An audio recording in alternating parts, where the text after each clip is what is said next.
Innal hamdalillah nahmaduhu wa nasta'inuhu wa nastaghfiruh wa na'udzu billahi min syururi anfusina wa min sayyiati a'malina may yahdihillahu fala mudhillalah wa may yudlil fala hadiyalah.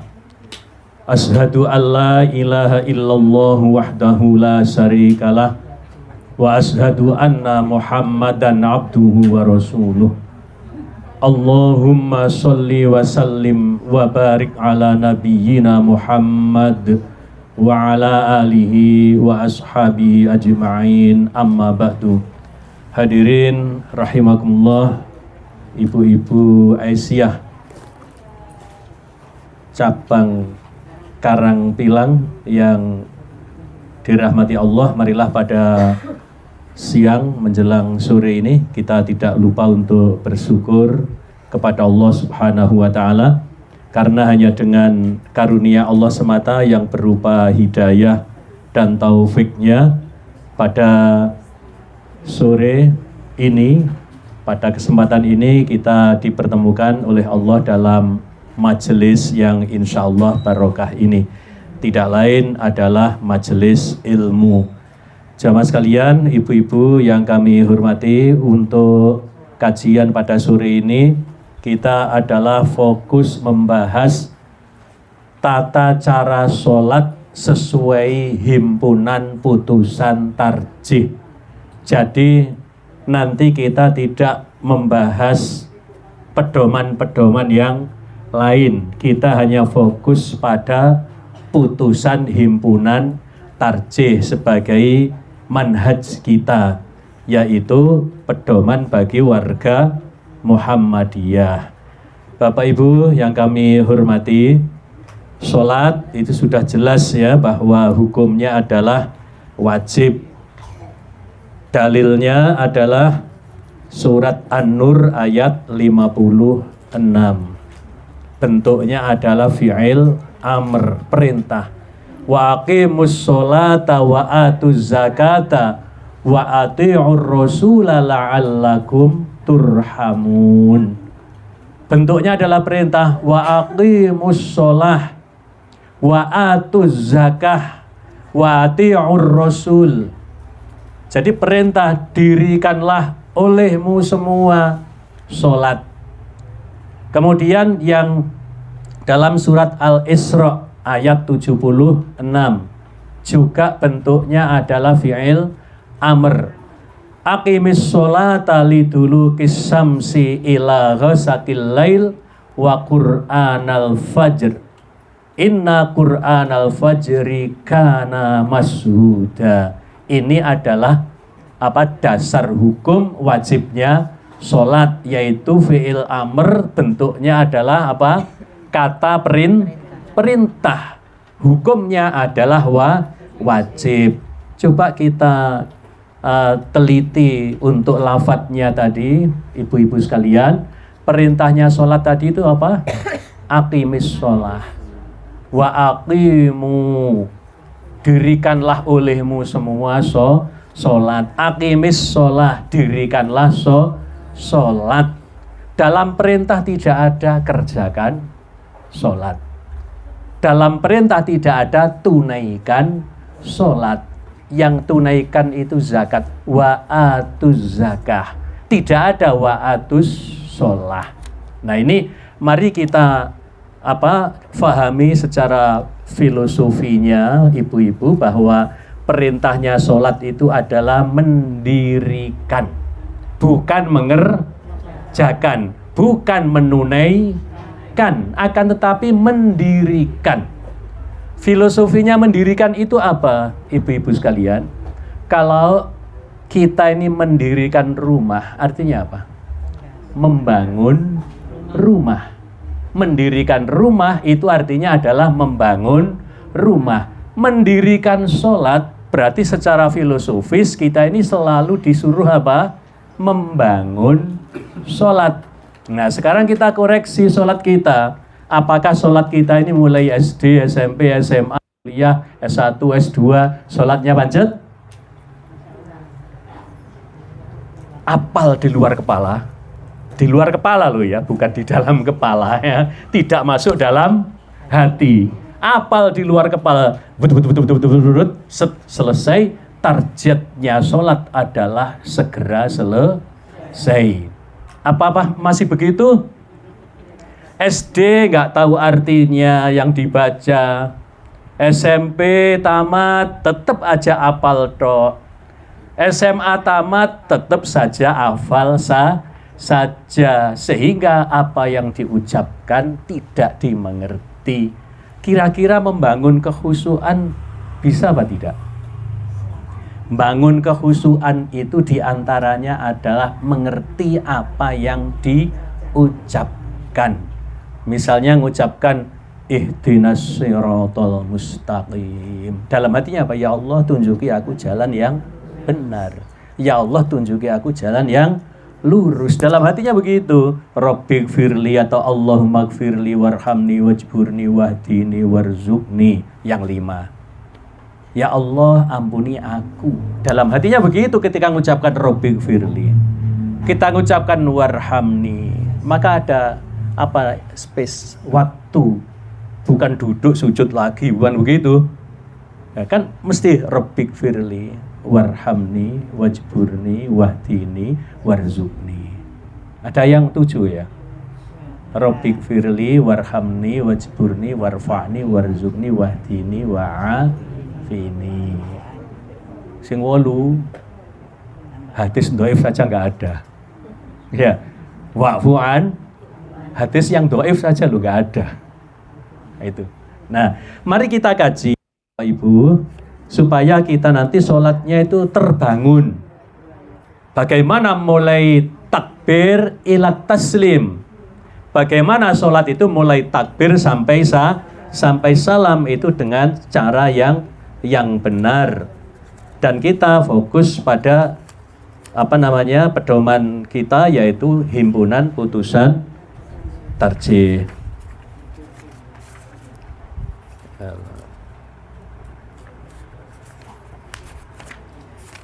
Untuk dalil-dalil tidak perlu ya, sudah tadi cukup itu aja bahwa perintahnya adalah apa? Mendirikan sholat, bukan menunaikan sholat, bukan mengerjakan sholat. Secara filosofi kita adalah membangun sholat. Perintahnya itu adalah khusyuk. Hafidhu ala sholawati was sholatil wusto wa qumu lillahi qanitin. Jadi perintahnya sholat itu adalah khusyuk. Hafidhu ala sholawat. Jagalah sholat-sholatmu. Bentuknya jamak as-sholawat. Jagalah sholat-sholatmu. Dan khusus was sholatil wusto. Ada yang menjelaskan sholat wusto itu adalah sholat asar. Karena apa? Sholat asar itu berat. Panjenengan masih banyak yang sibuk. Yang bekerja masih bekerja, ada yang masih dalam perjalanan, ya kan? Subuh kesiangan, zuhur masih kerja, ya kan? Asar masih menyelesaikan kerja, maghrib masih dalam perjalanan, isya capek. Terus kapan sholatnya? Nah ini ya. Bagi orang yang beriman semuanya pasti tidak akan dilewatkan karena hukumnya adalah wajib, bentuknya adalah fi'il amr, yaitu perintah. Langsung tata cara sholat. Mulai yang pertama ya. Yang pertama adalah berdiri tegak, menghadap kiblat, kemudian disertai dengan niat. Kalau dalam HBT jilid 1 itu adalah berdiri kemudian takbiratul ihram bersamaan dengan niat. Lah ini disempurnakan di jilid 3 urut. Jadi berdiri tegak, kemudian niat, kemudian baru takbiratul ihram, karena memang letaknya niat itu adalah di awal perbuatan. Tanpa niat tidak sah. Niatnya pripun? Masih ada yang masih baca usoli? Masih? Masih. Kalau masih ada yang baca usoli, saya sekarang coba ini tak peragakan dulu ya. Namanya pembelajaran itu harus ada peragaan kan itu ya. Coba saya memperagakan ini ya, mendemonstrasikan. Panjenengan perhatikan nggih. Saya mengucapkan begini. Usolli fardhas subhi raq'ataini mustaqbilal qiblati ada'an lillahi ta'ala. Pernyataannya, saya ini sedang niat sholat subuh. Pertanyaannya, iya atau tidak? Sedang. Coba, saya ulang. Saya ulang ya. Usolli fardhas subhi raq'ataini mustaqbilal qiblati ada'an lillahi ta'ala. Pernyataannya, saya ini sedang niat sholat subuh. Pertanyaannya, iya atau tidak? Tidak. Belum sholat subuh. Niat. Saya ini sedang niat sholat subuh apa tidak? Belum. Sedang niat apa tidak? Mengucapkan. Bukan sedang sholat, sedang niat apa tidak? Sedang niat. Sedang niat. Saya ulang. Usolli fardhas subhi raq'ataini mustaqbilal qiblati ada'an lillahi ta'ala. Saya ini sedang niat sholat subuh. Iya atau tidak? Iya. Nah, harus dimengerti. Niat itu apa sih? Niat itu adalah kesengajaan dalam hati untuk melakukan suatu perbuatan. Itu kata Imam Asy-Syafi'i. Niat itu adalah kesengajaan dalam hati untuk melakukan suatu perbuatan. Lah saya tadi kira-kira niat saya sholat subuh apa tidak? Pasti tidak. Saya tidak sedang niat sholat subuh. Mana mungkin jam-jam sekian saya sedang niat sholat subuh. Mana mungkin saya sedang niat sholat subuh. Kan tadi saya pernyataannya, saya sedang niat sholat subuh. Pertanyaannya, iya atau tidak? Ada yang jawab tidak, itu yang betul. Saya sedang tidak niat sholat subuh. Lah niat saya apa? Lah tadi pengertian niat itu apa? Kesengajaan dalam hati untuk melakukan suatu perbuatan. Jadi niat saya tadi itu apa? Niat saya dalam hati adalah mengajak panjenengan semuanya memahami pengertian niat. Letaknya niat adalah di dalam hati. Jadi niat itu amalnya hati. Niat itu bukan amalnya anggota badan. Niat itu, ya begini loh ibu-ibu, ada yang masih gadis. Ada seorang laki-laki mengucapkan sehari I love you ping 17. Tapi hatinya sama sekali tidak seneng panjenengan. Sedina ping 17 mengucapkan I love you my darling. Ya. Tapi hatinya sama sekali tidak suka apa enggak? Ya. Niatnya itu hanya ngejek. Iya. Niatnya hanya siapa tahu itu niatnya dalam hati. Mosok sedina kok ping 17 lek ngomong. Setiap ketemu I love you darling. Kan itu ya. Mana mungkin. Itu loh ya. Lah saya menggarisbawahi Bapak Ibu bahwa niat itu adalah kalau orang itu motifnya apa ya. Kalau berbuat itu motifnya apa. Itu loh ya. Jadi motivasinya apa? Itu adalah niat. Jadi niat itu adalah amalnya hati. Maka yang menjadi rukun dalam sholat itu bukan membaca usolli. Yang menjadi rukun itu bukan melafadzkan usolli. Apa yang menjadi rukun? Niat. Yang menjadi rukun adalah niat. Contoh saya tadi mengucapkan usolli, tapi kan saya tidak niat. Niatnya lain. Saya mengucapkan usolli fardhus subhi ra'ataini mustaqbilal kiblati ada alillahi ta'ala. Niat saya mesti bukan sholat subuh. Wong jam-jam sekian kok niat sholat subuh, mana mungkin kan? Tapi niat saya dalam hati mengajak panjenengan semuanya memahami arti niat atau hakikat niat, bahwa niat itu amalnya hati. Niat itu bukan amalnya anggota badan, bukan amalnya lisan. Itu penting Bapak Ibu. Maka innamal a'malu binniyat wa innamal likulli imri'in ma nawa. Jadi niat saya tadi bukan sholat subuh, tapi niat saya adalah memahamkan kepada panjenengan tentang arti niat. Dan sudah saya peragakan, saya sudah menyampaikan yang seperti tadi. Ternyata saya bukan niat sholat subuh, tapi niat saya apa? Memahamkan arti niat. Jadi Bapak Ibu tidak usah diperdebatkan bahwa di kitab fikih manapun yang menjadi rukun sholat yang pertama itu bukan membaca usolli, akan tetapi rukun yang pertama adalah niat. Ngerti nggih? Apakah ada hadis dari Nabi melafadzkan lafadz usolli?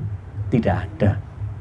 Jadi tidak ada. Maka bagi kita sholat itu niat yang pertama, bukan membaca usolli. Nyok datang masuk masjid, Allahu Akbar. Waktu jalan tadi niat, aku sholat tahiyatul masjid. Ndak usah muandek terus usolli ping 17, gak dadi. Usolli, Allahu Akbar, usolli lagi. Ada orang seperti itu.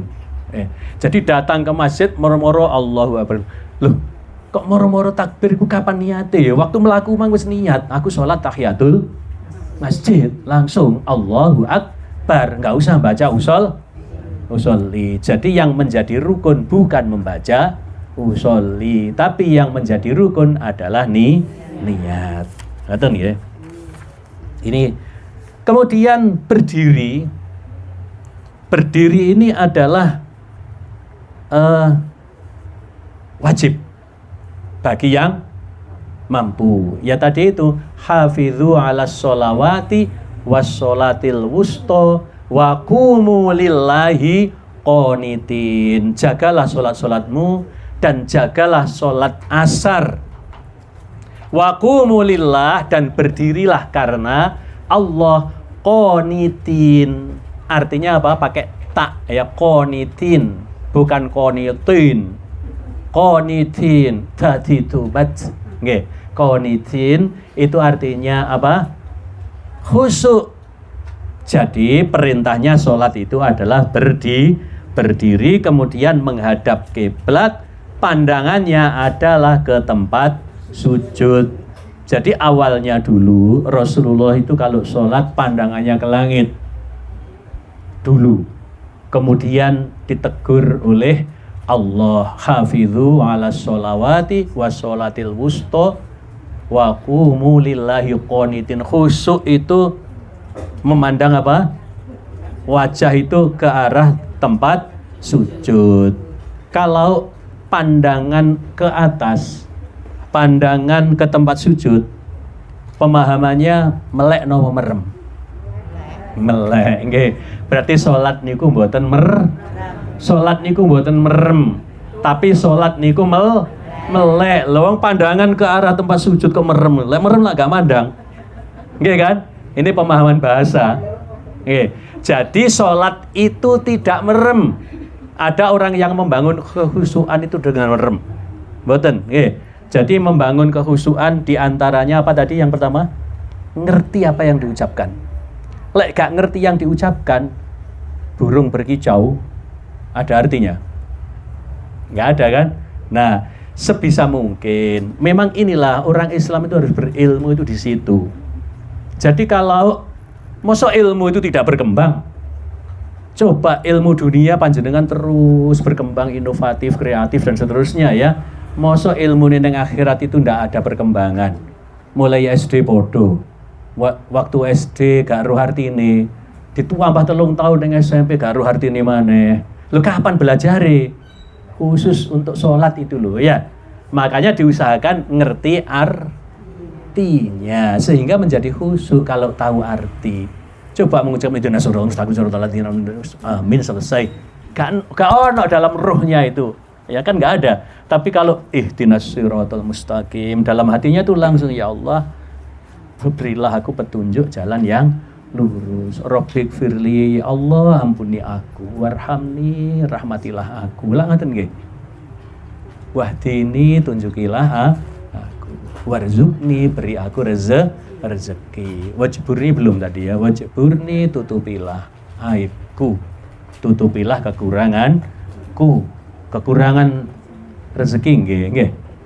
Kekurangan berupa aib ditutupi. Kekurangan duit seneng mono betul lah ditutupi. Kekurangan duit ditutupi seneng. Nggih seneng loh. Tapi lek dikasih suaminya nggak pernah terima kasih. Alhamdulillah. Pernah. Kasih 1 juta menengai, rotok merengut.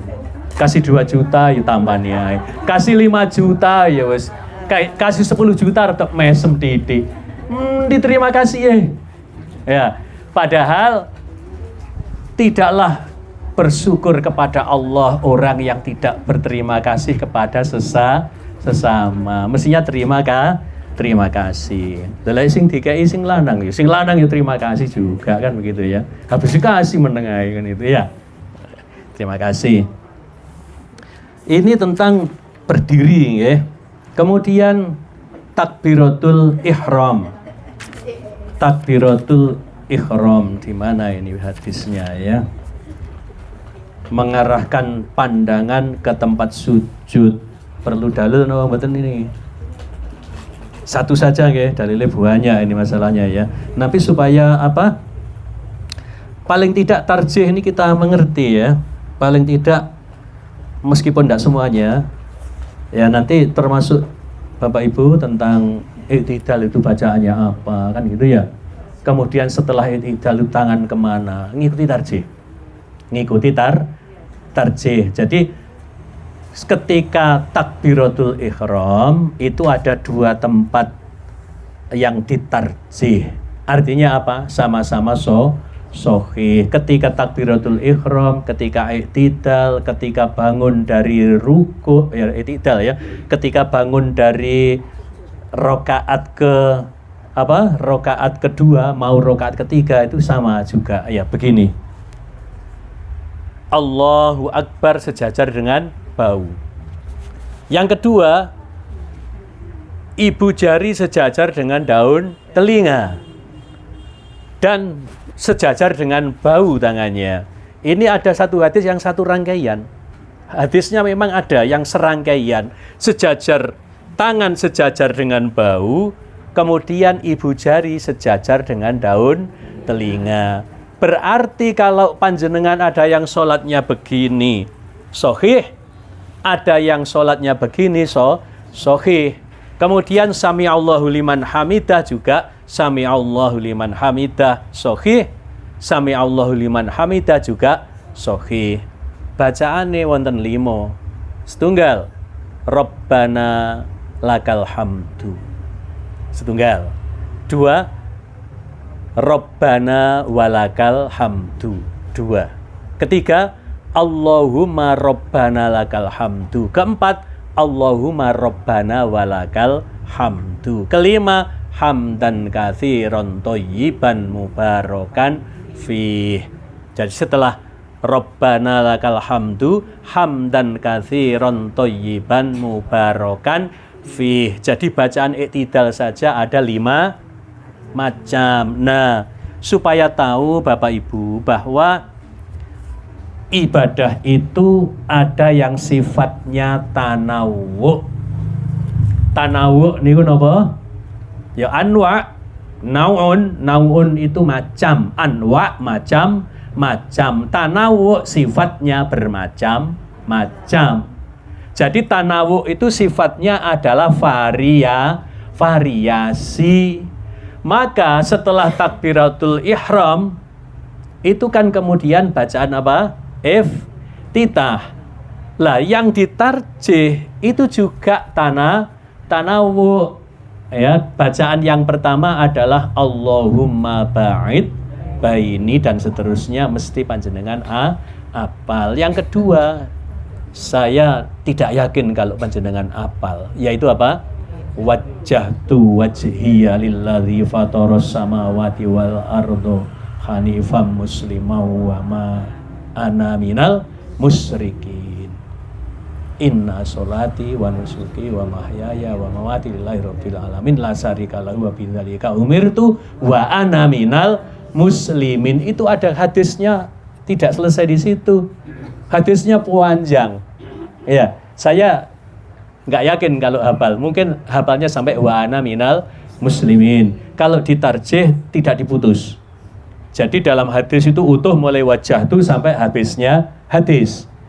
Tapi kalau, nah ini sekedar perbandingan ya. Kalau dalam kitab Sifatu Sholatun Nabi Sallallahu Alaihi Wasallam minat takbir ila taslim yang dikarang oleh Syekh Nasiruddin Al-Albani, itu ada yang sampai wa ana minal muslimin. Sudah dua ya. Yang ketiga, ibu-ibu, panjenengan masih ada yang pakai kabiro? Ada? Allahu Akbar kabiro walhamdulillahi katsira. Wonten? Di jilid 1 nggak ada, di jilid 3 itu ada. Jadi boleh panjenengan pakai kabiro, tapi dikoreksi. Mpun ngantos kabiro, dikoreksi nggih. Yang biasa pakai kabiro dikoreksi. Tambahono Allahu Akbar. Pripun? Allahu Akbar kabiro. Walhamdulillahi katsira wa subhanallahi bukratan wa asila. Titik. Jadi begini ibu-ibu ya. Yang pertama adalah takbirnya takbiratul ihram. Allahu Akbar. Kemudian baca iftitah Allahu Akbar kabiro. Kan setelan luru-luru. Allahu Akbar kabiro walhamdulillahi katsira wa subhanallahi bukratan wa asila. Lah sing pertama kok moro-moro kabiro iki lho ya. Jadi yang biasa kabiro wonten ditambahi Allahu Akbar. Allahu Akbarnya berarti 2 kali. Allahu Akbar yang pertama adalah Allahu Akbar takbiratul ihram. Kemudian doa iftitahnya Allahu Akbar kabiro. Lek di idgham digunahkan disambung nggih. Allahu Akbar kabiro walhamdulillahi katsira wa entek napase. Ya boleh diputus. Lek diputus berarti mat iwad, bukan idgham bigunnah. Allahu Akbar kabiro mat iwad. Walhamdulillahi katsira panjang 2 harokat. Wa subhanallahi bukratan wa asila mat iwad. Nggih. Tapi kalau disambung menjadi idgham bigunnah.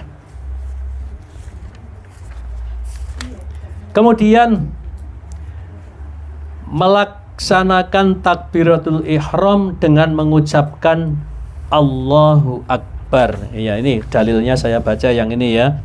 An Salimin ibni Abdillah an abihi anna Rasulullah sallallahu alaihi wasallam kana yarfa'u yadayhi hadwa mankibaihi idza iftataha shalah.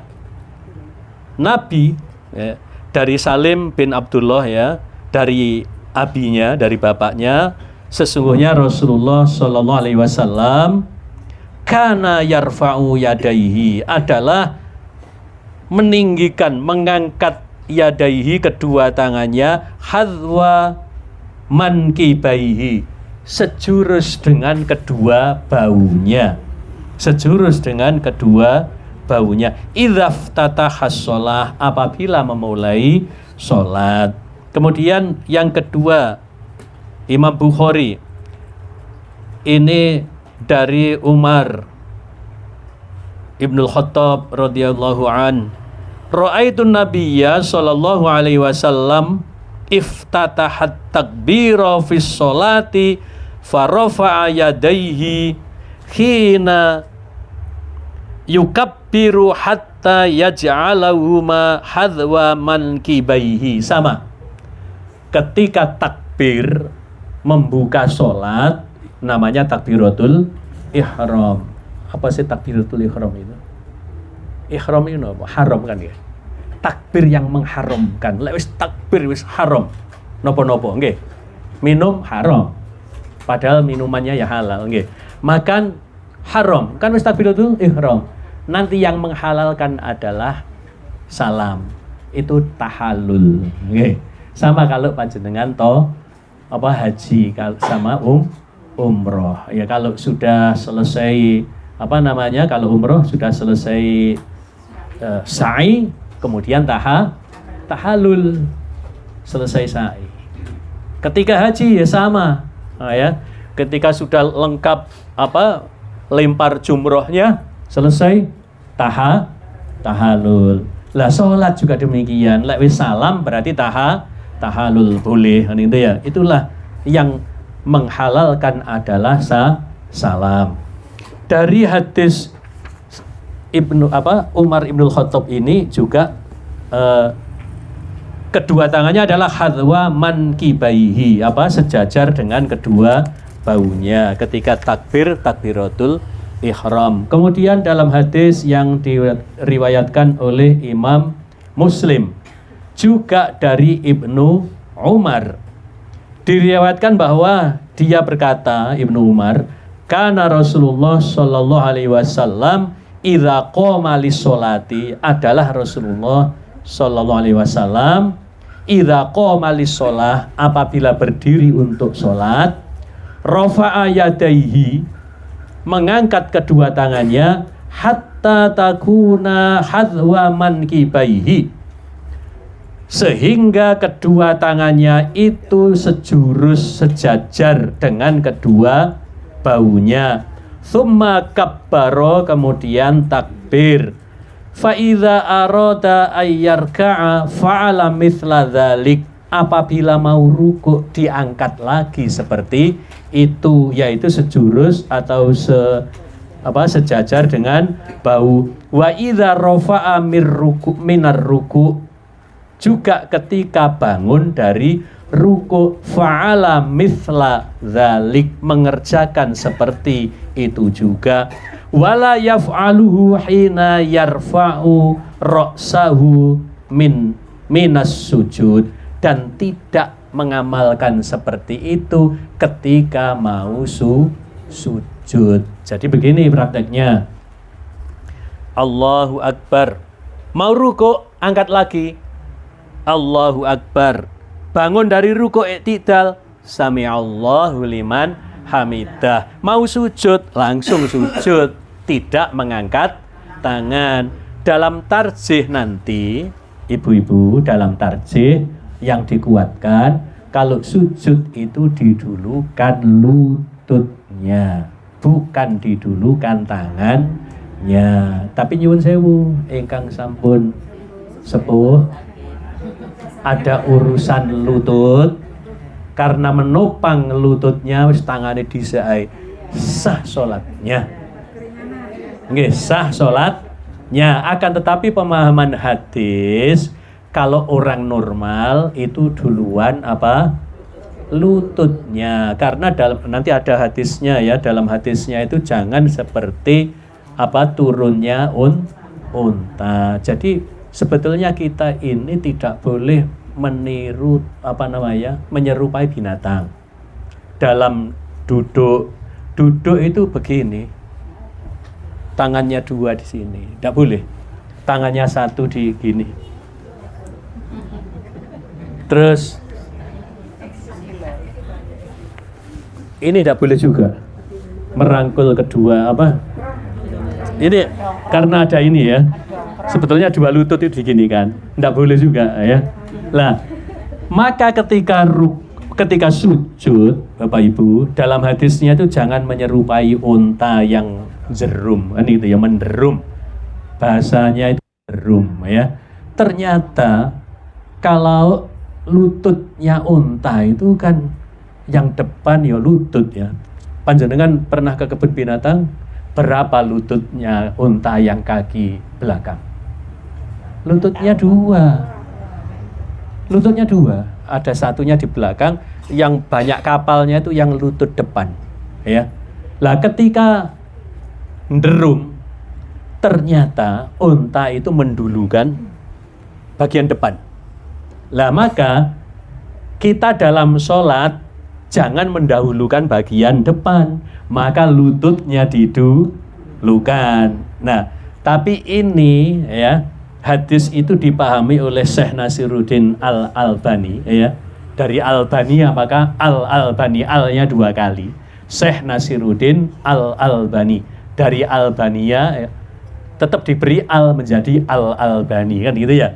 Itu dia pemahamannya tetap.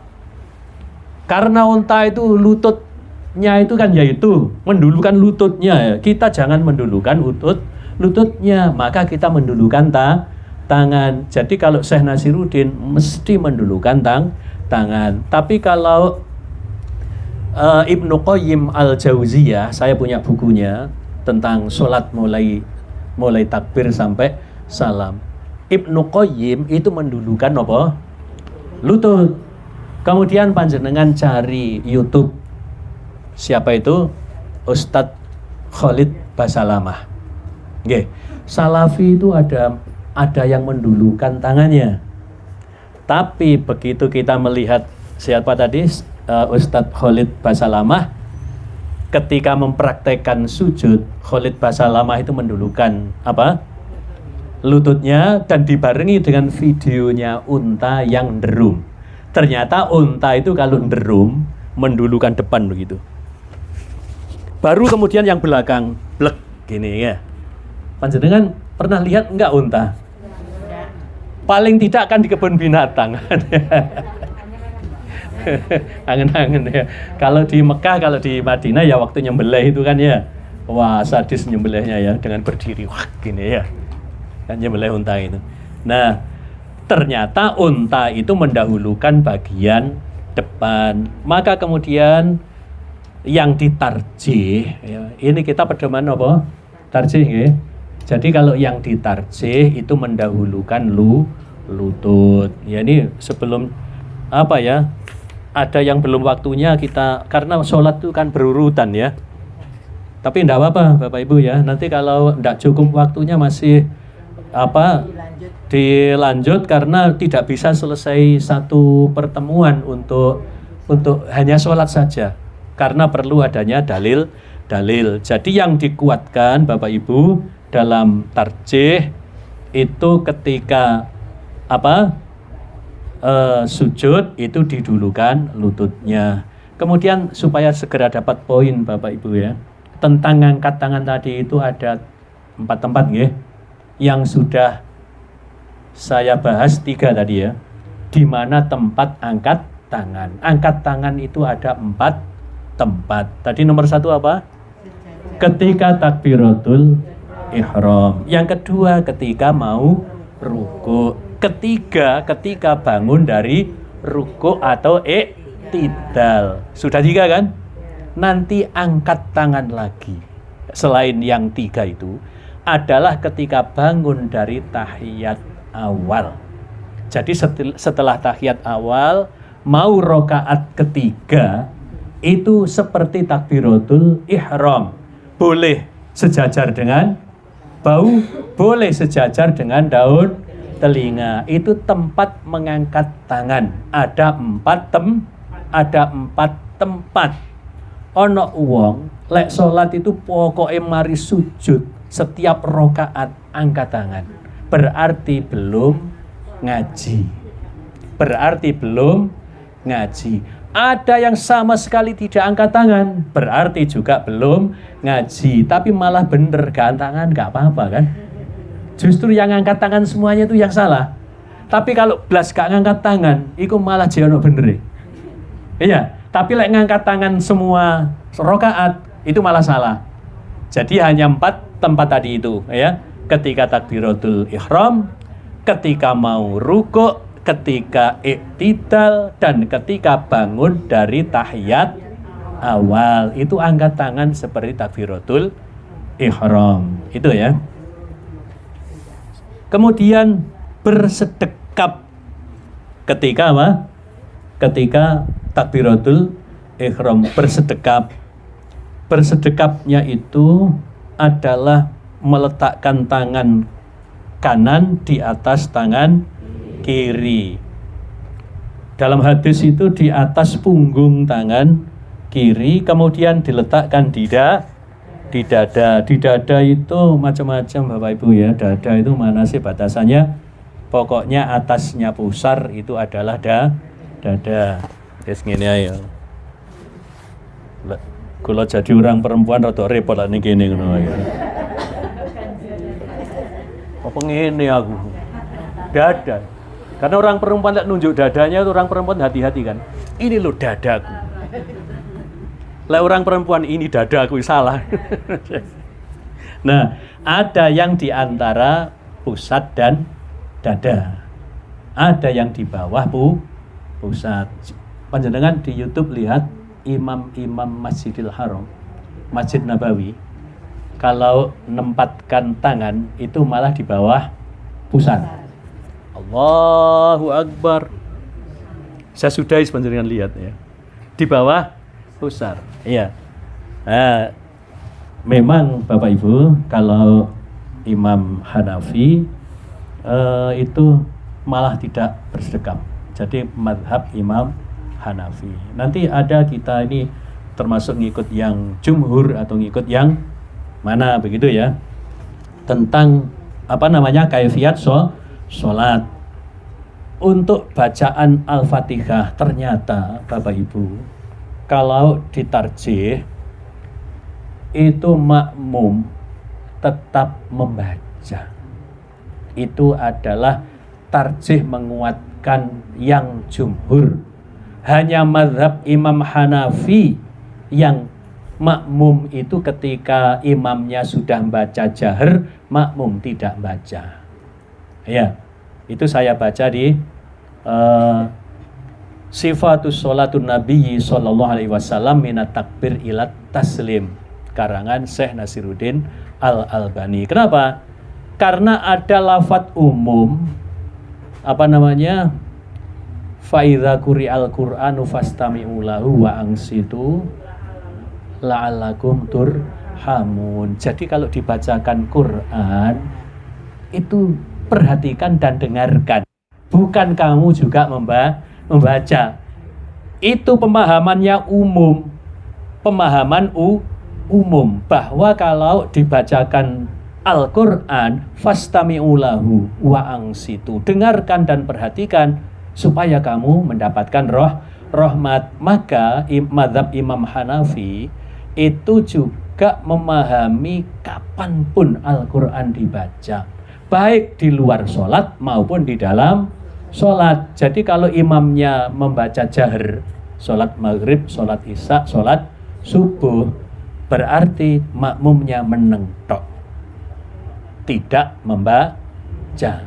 Tapi jumhur ulama selain mazhab Imam Hanafi, karena ada hadis yang jelas Nabi melarang membaca, tapi Nabi mengatakan kecuali Ummul Kitab, kecuali Al-Fatihah. Cuma ditarjih ini sayang tidak diberi penjelasan mocone kapan.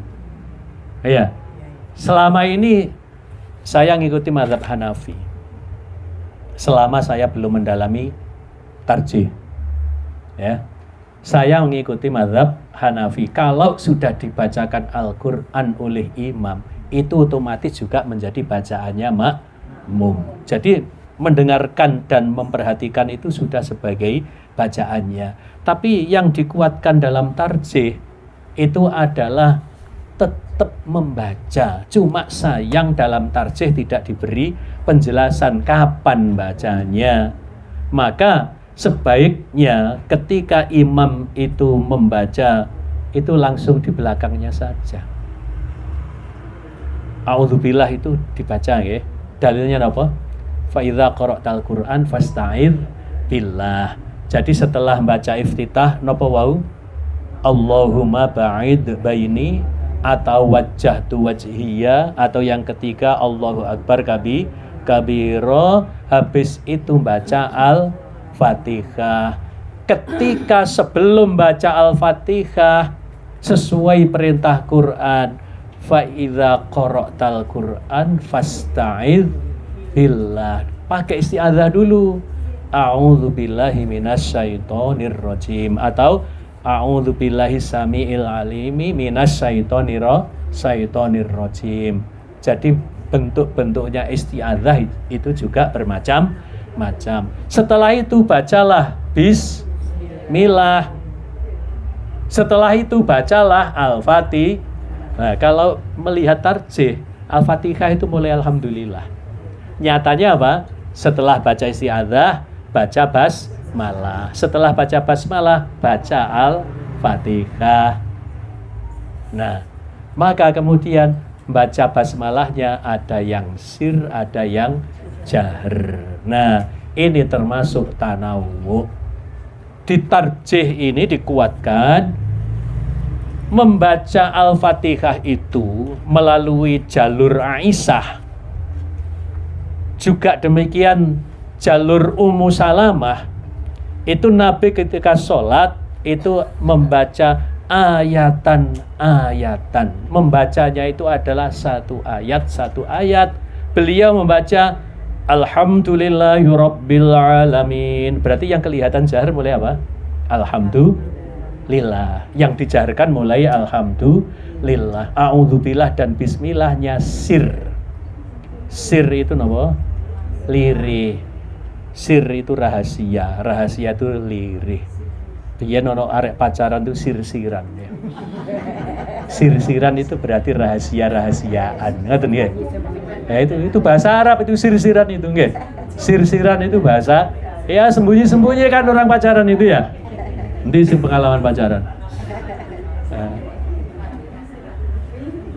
Jadi yang dikuatkan dua macam untuk imam. Panjenengan kan mungkin ngimami yang putri ya.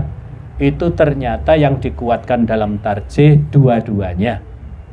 Jadi ada yang dijaharkan mulai bismillah. Itu adalah melalui jalur siapa? Ya dari Abu Hurairah. Jadi siapa tadi nanti ada dalam hadisnya mengikuti sholatnya Abu Hurairah. Maka Abu Hurairah itu mengucapkan Bismillahirrahmanirrahim. Alhamdulillahirabbil alamin dan seterusnya.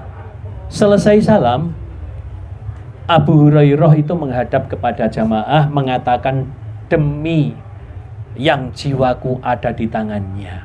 Apa artinya? Demi Allah, solatku ini adalah solat yang paling menyerupai Rasulullah. Solatnya apa tadi? Bismillahnya dijaharkan.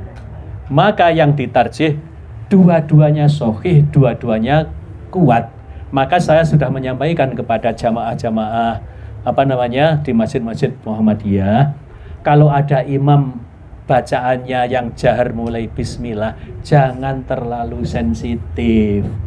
Kadang-kadang loh, itu Muhammadiyah bahane. Bismillah dibanterno. Cek HPT. Di HPT ditetapkan dua-duanya sahih ya, jahr itu ya. Jadi ada batasan sendiri di luar bab sholat juga ada, bahwa jahr itu mulai bismillah dan mulai alhamdulillah. Kalau jalur Aisyah tadi itu mulai alhamdulillah, dan Aisyah mengatakan bacaan Nabi itu adalah ayatan, satu ayat.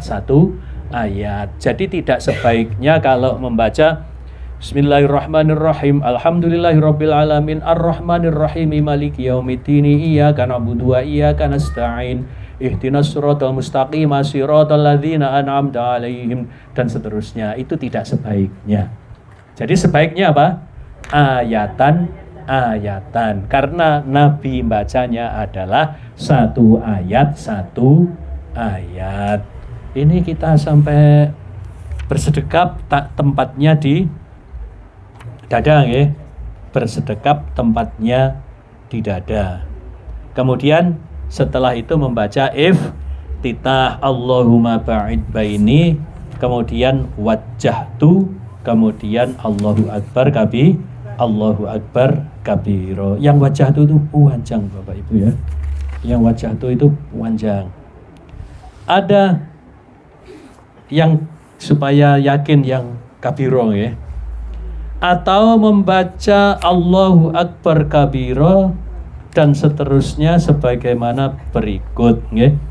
Di sini lafadznya berbunyi begini. Allahu Akbar kabira walhamdulillahi katsira wa subhanallahi bukratan wa asila. Titik. Pendek kan? Lelek panjenengan tambahi ini wajjahtu, itu hadis lain. Apakah ada dalil menggabungkan dua hadis? Apakah ada praktek dari Rasulullah atau sahabat yang menggabungkan dua dalil, dua bacaan? Kalau panjenengan lanjutkan dengan ini wajjahtu, berarti apa? Menyambung dengan hadis yang lain. Tapi kalau sampai wa asila satu hadis dan tidak ada lafadz ini, lafadznya adalah wajjahtu wajhiya tanpa ini. Jadi kalau yang pakai wajjahtu tanpa ini, hadisnya di sini ya, wajjahtu wajhiya lilladzi fataras samawati wal ardo hanifan wa ma ana minal musyrikin inna sholati wa nusuki wa mahyaya wa mamati lillahi rabbil alamin la syarika lahu wa bidzalika umirtu wa ana minal muslimin Allahumma antal maliku la ilaha illa anta rabbi wa ana abduka. Loh, masih panjang kan? Jadi tidak selesai sampai wa ana minal muslimin. Saya baca semuanya ya. Wa ana abduka dzalamtu nafsi wa taraftu bi dzambi faghfirli dzunubi jami'an innahu la yaghfiru dzunuba illa anta wahdini li ahsanil akhlaq la yahdi li ahsaniha illa anta wasrif anni sayyi'aha la yasrif anni sayyi'aha illa anta labbaik wa sa'daik wal khairu kulluhu fi yadaik wasarru laisa ilaik anabika wa ilaik tabarokta wa ta'ala astaghfiruka wa atubu ilaik. Jujur kula mboten hafal, kula maca krana kula niki saking biasa pakai Allahumma ba'id baini dan itu ditarjih di urutan yang pertama. Cuma saya ingatkan ibu-ibu, kalau sudah sama-sama sohihnya itu ya sohih. Tidak ada kalau yang satunya lebih sohih, tidak ada. Jadi kalau hadis itu derajatnya sohih, berarti sama. Jadi kalau tanawu bagaimana? Tanawu tadi apa? Variatif. Sebaiknya kadang-kadang pakai itu, kadang-kadang pakai ini. Artinya apa? Kita berarti menjunjung sunnah. Tapi kalau membiasakan hanya pakai satu saja, berarti kita mengabaikan sunnah yang lain. Ngaten nggih? Ya, seperti ini. Nanti bacaan ruku. Tadi bacaan i'tidal ada 5 ya. Bacaan i'tidal ada 5. 1 Rabbana lakal hamdu, 2 Rabbana walakal hamdu. Ketiga Allahumma Rabbana lakal hamdu. Keempat Allahumma Rabbana walakal hamdu. Kacek wa ngono tok. Yang kelima Rabbana lakal hamdu. Kemudian apa lagi? Hamdan katsiran thayyiban mubarakan fi. Yang kelima. Oh, ada lagi jamaah kaum muslimin. Yang keenam mil'us samawati wa mil'ul ardi wa mil'u ma syi'ta min syai'im ba'du. Kalau ini sudah biasa nggih. Mil'us samawati boleh yang mil'a nggih. Karena lafadznya ada yang mil'a, tapi karena tidak ada sebab yang menjadikan nasab kalau saya milih yang mil'u. Karena yang ada nasab itu kalau ada anlan idzan kai. Jadi karena nggak ada ya mil'us samawati wa mil'ul ardi wa mil'u ma syi'ta min syai'im ba'du. Masih ada lagi yang lain. Mil'us samawati wa mil'ul ardi wa ma bainahuma. Ada tambahan apa? Wa ma bainahuma wa mil'u ma syi'ta min syai'im ba'du. Berarti bacaan ini dalam wonten pira niku? 8 nggih. Wonten 8. Lah kalau tanawu ibu-ibu itu menjadikan kita ini wawasannya luas. Kalau ada orang itu sholatnya beda dengan kita, tidak segera menghakimi sholat itu gak podo mbek aku, sesat. Nggih. Sholatnya kok gak podo karo aku, salah. Jangan seperti itu. Selama sahih, nggih.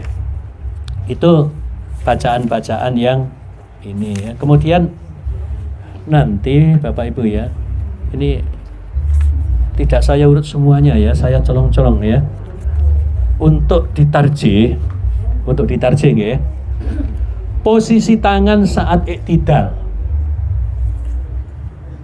Monggo kita berpedoman kepada tarjih. Posisi napa? Iktidal. Sami'allahu liman hamidah. Itu dijelaskan. Memang orang sholat itu sedekap kan nggih. Tapi ketika iktidal itu menjadi berdiri tegak lurus, ditarjih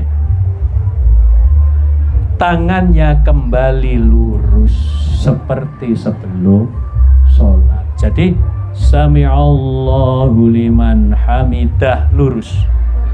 Ini yang ditarjih ya. Jadi supaya yakin nanti saya bacakan saja ya. Posisi ada iklan ya. Yang saya kalau mboten betul jam pinten. Jam kali. Biasanya sampai jam pinten berarti? Jam 2 ya.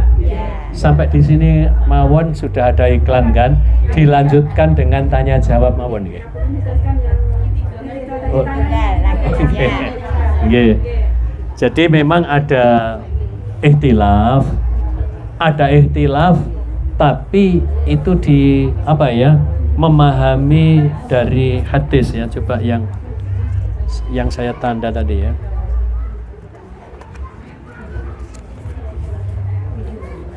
Posisi tangan ketika iktidal ya.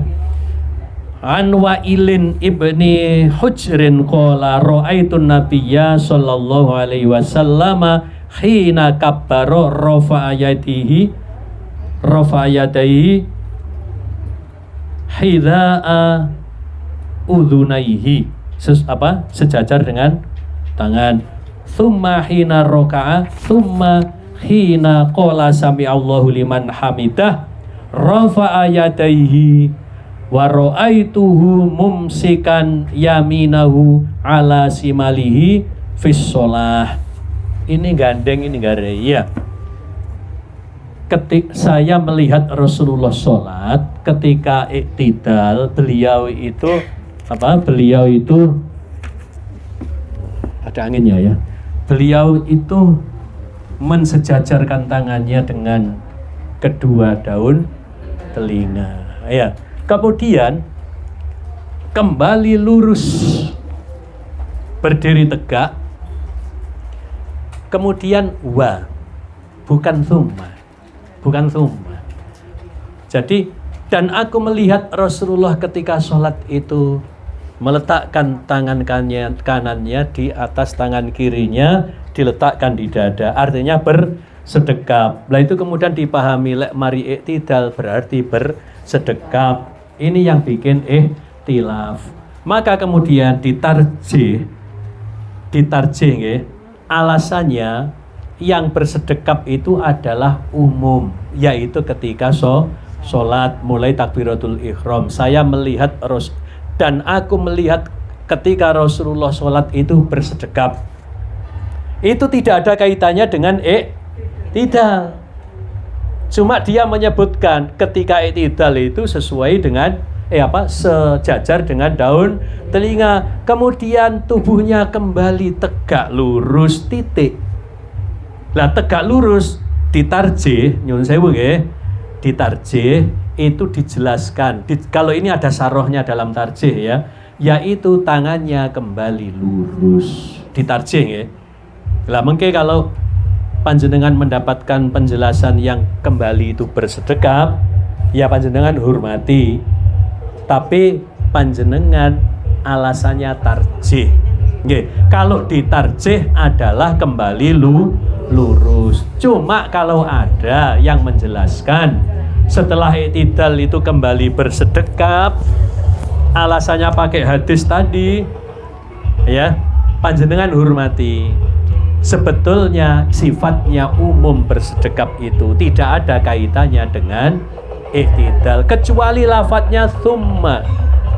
Kalau lafadznya tsumma kemudian kan begitu ya, kembali lurus dan tangannya bersedekap. Tapi kan titik kemudian waro'aitu, wa bukan tsumma. Dan aku melihat ketika Rasulullah sholat bersedekap, gitu ya.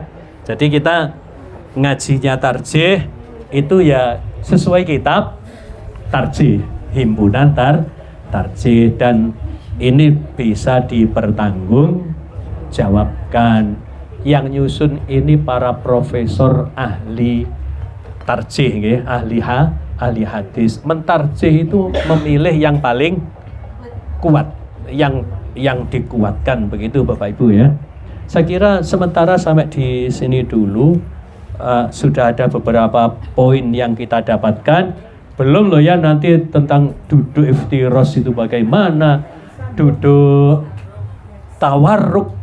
tawarrukan itu bagaimana, lek sholate 2 rakaat iku tawarruk napa iftiros, ngoten nggih. Itu memahami hadis, ngoten nggih.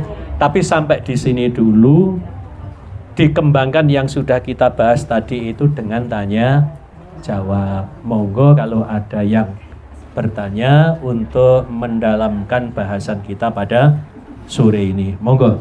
Sudah 1 jam ya.